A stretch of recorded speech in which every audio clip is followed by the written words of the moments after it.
Insurance. Insurance दो तरह के होते हैं, एक होता है लाइफ इंश्योरेंस, एक होता है टर्म पॉलिसी। इन्वेस्टमेंट वाले इंश्योरेंस और एक होता है टर्म इंश्योरेंस। एक इंश्योरेंस ऐसा होता है जिसमें बचत भी होती रहती है और लाइफ भी सिक्योर रहती है। एक इंश्योरेंस ऐसा होता है जिसमें बचत कुछ नहीं होती लेकिन लाइफ सिक्योर। ये दोनों इन्वेस्टमेंट अलग अलग तरह के होते हैं, दोनों का अलग अलग तरह का प्रोस्पेक्ट है। दोनों को समझने के लिए आपको समझना पड़ेगा। अगर आपकी इनकम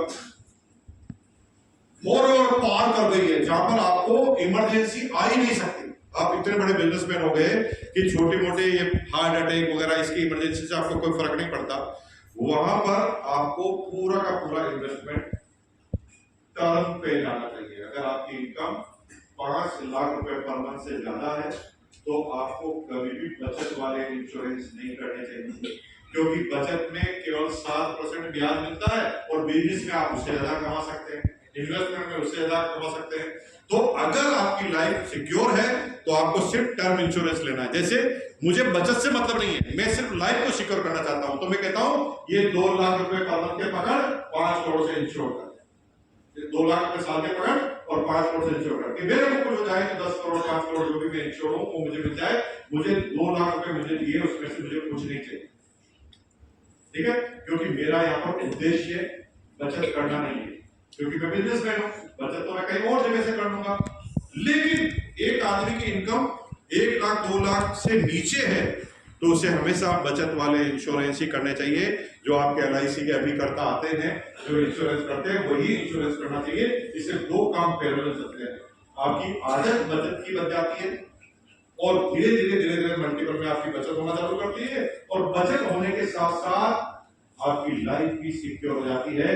क्योंकि परिवार जब किसी इमरजेंसी से गुजरता है, ऐसी कोई अनहोनी घटना होती है जब हमारा कोई आधिपत्य नहीं चलता है, उस समय इंश्योरेंस सबसे बड़ा काम करेगा।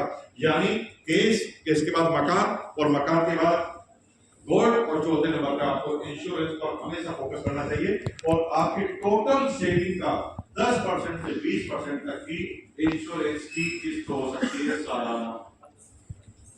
केस लिखा हुआ और उसमें 50% तक बचत आप लगा सकते हैं। जैसे 1 महीने की 50,000 की आपकी बचत है तो 25,000 तक का किस्त आप भर सकते हैं। इसमें आप कोई सोचना ही नहीं, किसी से पूछने की जरूरत नहीं, किसी एडवाइजर के पास में जाने की जरूरत नहीं है। अगर आपकी टोटल 50,000 की इनकम है, सेविंग है, तो 25,000 रुपए आप हाउस में डालें। वो खर्चा नहीं है, इन्वेस्टमेंट है। ये मैं खर्चे की कोई बात नहीं बता रहा, खर्चा किसे कहते हैं, इन्वेस्टमेंट किसे कहते हैं, वो भी मैं आगे बात करूंगा तो समझ पाएंगे। उसके बाद आ जाएंगे share and mutual fund. Share क्या है, म्यूचुअल फंड क्या है, पहले से समझ जाते हैं। म्यूचुअल फंड और शेयर दोनों एक चीज है। फर्क सिर्फ इतना, शेयर इंडिपेंडेंटली किसी कंपनी को आइडेंटिफाई करके उसमें इन्वेस्ट किया जाए तो वो शेयर है, और म्यूचुअल फंड एक म्यूचुअल फंड का मैनेजर के थ्रू शेयर में इन्वेस्ट किया जाए, वो म्यूचुअल फंड। जैसे मेरी म्यूचुअल फंड की कंपनी है, मैं बहुत अनुभवी आदमी हूं, मैं आपसे कहता हूं कि भाई आप मुझे 500 रुपए दो और मैं शेयर मार्केट में लगाऊंगा। तो एक अनुभवी आदमी के द्वारा, एक म्यूचुअल फंड की कंपनी के द्वारा जब शेयर मार्केट में पैसा लगाया जाता है तो क्योंकि एक्सपर्ट उसके साथ रहता है, क्योंकि वो किसी एक कंपनी में इन्वेस्ट नहीं करते, कई कंपनियों में इन्वेस्टमेंट करते हैं, तो म्यूचुअल फंड को इसलिए सुरक्षित मानते हैं और शेयर को इसलिए सुरक्षित मानते हैं। क्योंकि अगर आपने 10,000 लगाए म्यूचुअल फंड में तो वो कई कंपनी में लगे हुए, और 10,000 आपने एक शेयर में लगाए तो एक कंपनी में लगे हुए। एक कंपनी डूबती आप डूब जाएंगे और एक साथ सारी कंपनियां डूब नहीं सकती। और समझदार आदमी के थ्रू उसने कमीशन लिया, क्योंकि म्यूचुअल फंड में आपने इन्वेस्टमेंट किया तो वो आपसे 1% 2% चार्ज लेगा, क्योंकि आपके पैसे को सही जगह वो इन्वेस्ट कर रहा है। ये शेयर और म्यूचुअल फंड का अंतर, ठीक है जी। तो शेयर में कब तक काम करना चाहिए, म्यूचुअल फंड में कब तक काम करना चाहिए?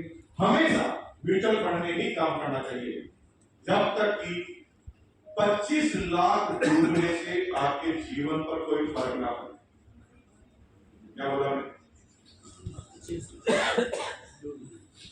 तो बीमारी मत शेयर में जा रहे हैं, क्योंकि घड़ी बहुत बड़ी है, उसमें आप फंस जाओगे और इतने फंस जाओगे कि लोग बात करना कि क्या क्या सपने दिखा देंगे आपको। जाना ही म्यूचुअल फंड में, मैनेजर के थ्रू जाना है, बढ़िया कंपनी के थ्रू जाना है, पुराने ट्रैक रिकॉर्ड देख जाना है, म्यूचुअल फंड में ही पैसा लगाना है।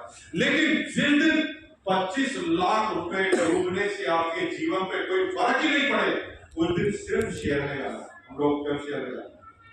और आपको कल म्यूचुअल फंड की सलाह दे, क्योंकि कभी भी डूब सकते हैं 25 लाख। अगर जीवन पर सिकम नहीं आए 25 लाख डूबने, तब तो ठहरो शेयर। और अभी तो मेरे साथ सबके सिकम आ सकती है, उस नाम भी नहीं लेना, शेयर का नाम भी नहीं लेना। वो शेर है जो खा जाएगा, क्योंकि वह छोटी इनकम वाले कभी सक्सीड कर ही नहीं सकते। आप उस गणित को ही नहीं समझ पाते। आप कितने भी चार्ट देख लो, आप फंसने वाले हैं, क्योंकि जो बड़े प्लेयर होते हैं ना, उनके पास स्क्रीन चल रही होती है, उनको पता है कि रिटेल इन्वेस्टर के पास कितना इन्वेस्टमेंट है और बड़े इन्वेस्टर के पास कितना है। वो सारे लोग लालच देते हैं, पहले धीरे धीरे इनकम बढ़ाएंगे, शेयर की रेट बढ़ाएंगे और बार बार कबूतर को दाना देंगे। इसने 10,000 लगाया 15,000 हो गया, इसने 20,000 लगाया 40,000 हो गया, इसने 70,000 लगाया 1.5 लाख हो गया, और वो स्क्रीन पर देखते जा रहे। जो ही उन्हें लगा कि सारे कबूतर आ गए हैं, वो अपना सेव कर देंगे और सब एक साथ डूबते हैं। और हर 10 साल में एक घटना दोहराई जाती है, हर 10-15 साल में, तुरंत नहीं होगा। हर 10-15 साल में ऐसा होगा कि शेयर मार्केट इतना क्रेश करेगा कि वो सारे अरबपति खरबपति बन जाएंगे और सारे जो लखपति थे वो रोडपति पे आ जाएंगे।